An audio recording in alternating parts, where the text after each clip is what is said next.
not guilty ayon sa Korte Suprema. Pero Your Honor, 15 taon siyang naburo. Magdadalawang taon matapos lisanin ang malaking bahay ng Bilibid. Kumustahin natin ang naudlot na buhay ni Hubert Webb at kung paano niya binawi sa laya ang naglahong mga panahon. Wasak si Hubert, mga bayaw. Wasak kakosa. Well, He's going towards it, bilhin niya yung index, di ba?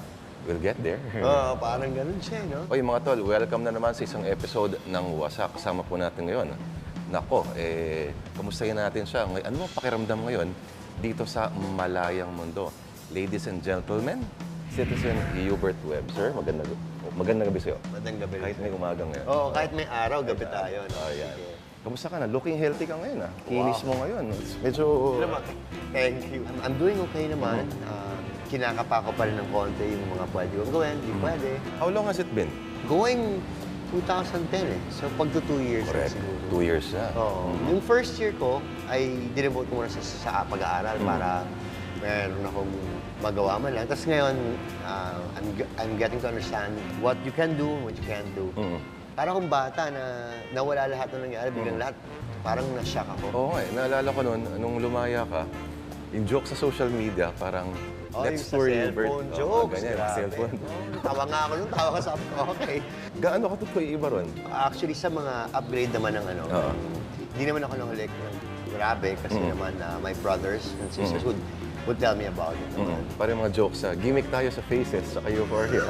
Ganun, di ba? Kulang Mars. May Mars. Kulang parang Mars. Oo. Meron ng MPT, may bago akong gadget ngayon. Ang tawag dito ay Discman. Ganun. Ganun jokes. Kulang pa. LD, DVD. LD, Hindi naman ako nababawasan of who I am. So it's funny. You know sa buhay, kung pwede kang tumawa kasi, di ba, laughter nga is the best medicine. Oo, oo. Kahit pa nung nandun ko sa loob, ganyan pa rin yung attitude mo. No? Hindi. Not the same. No. Alam mo, pag nasa loob ka na marami kang dinadanas na mahirap, diba? Yung dinadaanan mo, minsan hindi mo maintindihan ba't mo dinadaanan.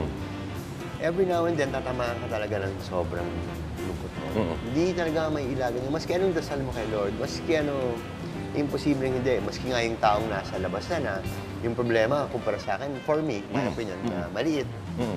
Parang, tara, tama tayo kasi inawi ko ng girlfriend ko. Tara, tama tayo kasi niyayo ko ng... Yung mga ganun, di ba? And what more yung sa akin. Other than that, you still have the good days na nakikita mo yung pamilya mo nandun. Nakikita mo nandun pa rin sila. Nakikita mo ngayon maraming iniwala sa'yo talaga ngayon na hindi ka inuusgahan na dahil because of the social media na everything is accessible now. Ano yung pakiramdam nung that fateful day nung bumukas yung gate at alam mo na hindi ka na babalik doon sa loob? Bumalik ako eh. Pero nag-visit naman. Pero alam mo, nung medyo helter-skelter lang. Media was everywhere.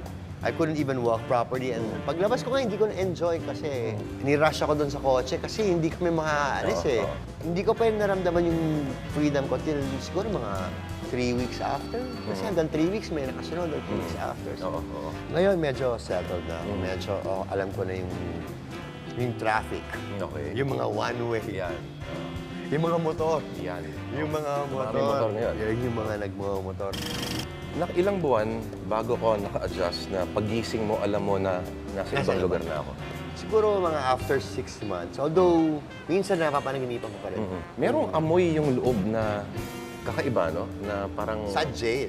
Oo, di ba? Sa jail, sa Bilibid, hindi masyado Sa as bagay, jail. oo.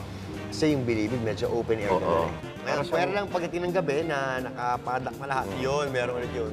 Amoy tao. Alam mo yun? Yun. Amoy yan, amoy tao. Yan yung nice way putting it, amoy tao. Amoy tao. Ano yung mga bagay na hanggang ngayon, dito sa labas, that reminds you of the inside? Pag nakakita ko ng bata, na bata pa lang naglilimos na, o bata pa lang nag-ano, yun medyo. Kasi pag nagkukwento yung mga nakakulong doon na iba na aminado sila na talagang silang gumawa, it starts off by yung pagkikel o pagkuha ng candy and then pataas talaga ng pataas.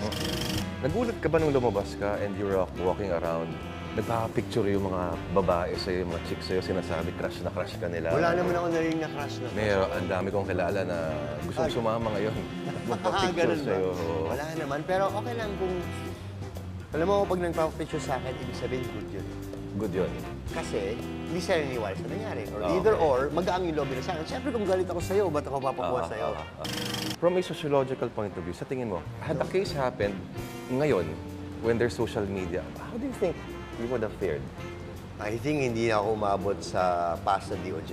After ng DOJ, kasi ganito yan ang kaso natin eh. Para maintindihan ng taong bayan. Pag may kaso tayo, dinadala yan sa DOJ. Para ang DOJ ang magsasabi kung dadalhin sa korte. Oo.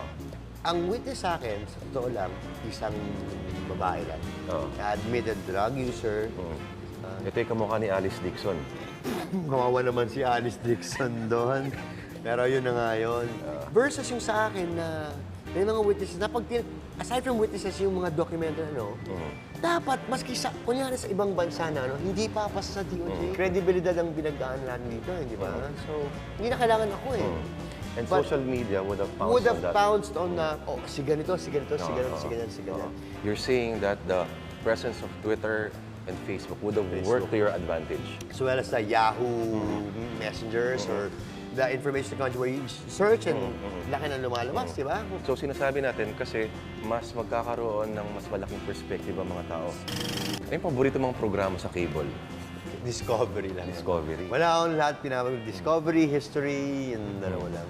Anong mga particular shows sa Discovery Channel? Turbo, Okay. Pawn Stars, Kings of Restoration, diba? Animal Planet, Okay. Nat Geo Wild, yan. Lahat ng mga pwede pa akong matuto. Pag nanonood ka ng news, and there's a sensational case, nakadevelop ka na ba ng parang instinct na parang guilty yan, innocent yan? Sa akin ngayon, ang natutunan ko na lang, do not judge right away. Okay. I was guilty naman of that eh. Kasi I asked forgiveness to Mayor Sanchez. Nung lumabas naman yung, that's the UP case, nasama ako sa crowd at dapat makulong yan. Dapat ganon, dapat ganon. And then I met him personally. Oo. Then I realized, Kamukha na raw si Mama Mary ngayon. ganun ba? Di ba? No, ang sipag pa siya. Nakasipag po yan magdasal talaga. Ano yung kauna-unang pagkain na hiningi mo? Itong gusto kong kainin nung dumating ka dito? Japanese. Bakit Japanese? I've always liked Japanese. Parang nila kasi they serve the basics. So, Pero tsaka nakikita- steak. Steak. Pero nakikita ko nung pag dinadalo ko, parang masarap yung mga pagkain ninyo. Masarap. Pero akong Japanese kasi hindi naman marunong mami ko ng Japanese. Kahit Japanese. Ano naman yung pagkain that brings you memories of the inside? Fish kasi normally sila fish eh. Naalala ko pa rin mga kaibigan ko. Meron pang duty bumalik soon. Ano yan? Kailangan pa bumalik soon. Okay. Kasi may mga malapit sa akin doon na kailangan ko punta noon. Oo nga eh.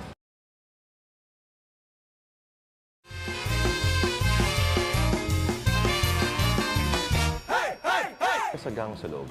Meron. Oo. Bakit mo Ayun na ba yung ginawa tattoo natin? Oo. Nandito yun eh. Legal ba magpakita? Pwede naman. Pwede makita, di ba? Ito yung first ko. This is the gang. Ah, It's my okay. first. Tapos, bago ko lumabas, may lalagyan ng tattoo dito ng malaki. So, tinanong na bakit? Sabi ko yung tattoo kasi, kailangan pang tattoo ka, it has to mean something. Oo eh. Oo. So, it was supposed to determine na gano'ng katagal. So, I placed it here. Ito, Yan. madali pakita. Okay. This is a phoenix, supposed to be na ano. So it's rising from the ashes. Yes. So, when I got out, when I rise from the ashes, diba? Pero yung pinaka-importante, ito, ewan ko nababasa mo to. Hindi yung yan yung US coin, ha? Oh, diba? May win naman yun eh. Oh, yeah. Ito, in God I trust. Yun yung pinakamahalaga doon. Ayan. Nung first time mong dumalaw ulit, since nung nakalaya ka, ano pakiramdam? Actually, medyo awkward yun eh. They're glad to see you dahil nakita ka nila. Pero siyempre, hindi mo alis sa kanila na yung sila naman kailan yung kanila. So, pag pumunta ako, sandali lang, kamustahin lang, tapos yung kung ano yung matutulong mo, whatever it is, no? Then, goodbye na, kamusta lang. Kasi pag matagal, awkward talaga. Ano yung mga misconceptions na meron ka noon about jail na nung nandun ka naman? Ito. yung mga hulog-hulog Ito, sa pwede buwan. na. Ayun, inilakad mo ko. Yung usapan namin na, yung misconception na, pag nahulog yung sabon mo, mundahan ng pulan yun. Pero actually, wala. Surprisingly, sa maximum wala. Bakit automotive yung pinagtripan mo? Oo, mahilig ako sa kotse, magmula bata pa. Hanggang sa muscle cars. Kasi dati walang pera sa basketball, di ba? Walang pera sa basketball. Unong panahon ng daddy ko, wala. They were in it for the pride. Okay. Ang sweldo nila would not be able to put your kids to school. So yung daddy ko sumasaydan yun dahil pwede po sa ibang bansa. Bibili siya ng kotse from the US and then bring it in and sell it here. Kasi at one point dito, US cars, yung muscle cars, binibili, di ba? Wala naman dito nagmamanufacture. So, ang dami ko nakita mga kotse. Halos lahat ng American cars na, marami na ako nakita ng American cars. Ano ang dream car mo? Ferrari 499 ngayon. Dati Porsche. Pero yung 499, hindi yung 599, yung 499, yung parang Enzo na yun ang sabi na the best handling Ferrari. Kailan mo na-realize na mas maswerte ka o yung mga privileges that you enjoy na wala yung iba? The moment lang nung nakulong ako. Kasi nakikita mo yung diferensya ng di ba? Aside from friends, yung strength mo, nakikita mo na mas maraming Pilipino nakulong din na walang kasalanan na nawala na lahat pero kaya nila eh. Sabi ko, at kung kaya niya, di dapat mas kaya ko. So, it helps. Ano yung isang skill na natutunan mo doon sa loob? Sports. Gumaling ka mag-basketball? Hindi, tennis. Tennis? Ay, Diba? Ngayon, dalhin mo ako sa muskisan. People skills? People siguro kasi lahat ng klase tao. Oo, Lahat, diba? As in the super crazy, super smart, super maloko, lahat nandun na kasi. Walang mama sinusuntukan sa loob. Meron. Tayo-tayo lang naman. Anong nangyari?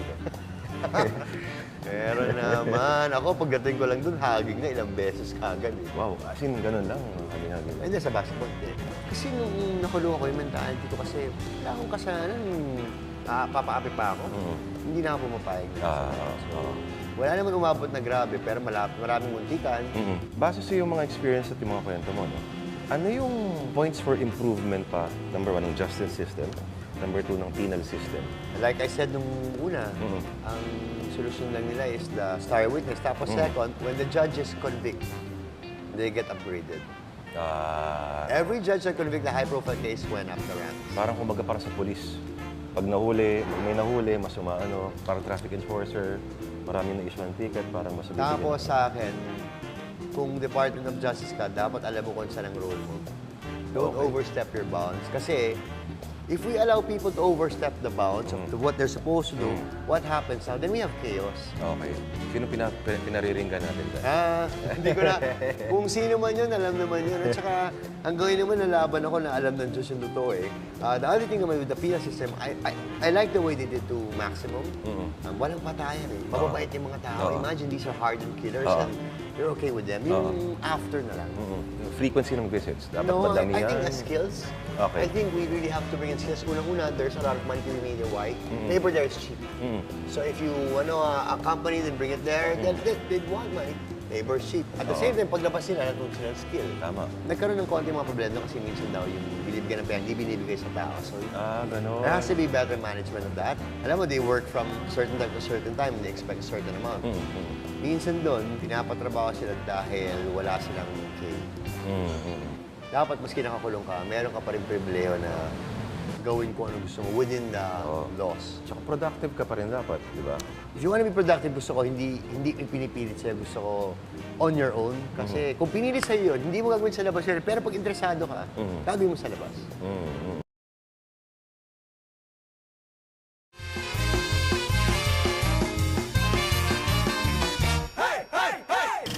Nakapagbakasyon ka sa Thailand, pero nag-try ka ngayon kumuha ng visa sa US, tama? US. And isang... Shenzhen. Shenzhen sa Europe. Oo. Hindi ka nabigyan. Hindi na naman. Ngayon, iniisip ko, bakit ako hindi bibigyan? We come from a good family naman. Ay, yung mga ano nila, nandun naman. Wala naman yung buong pamilya ko record na gumagawa ng kalokohan sa bansa. Baka lang naman, magti-TNT ka. Sa 43 na ako, magti-TNT pa. Bigla ka mamamasukan sa ibang trabaho ron. 43 ka magti-TNT sa ibang bansa, medyo mahirap. Yung kailangan medyo bata.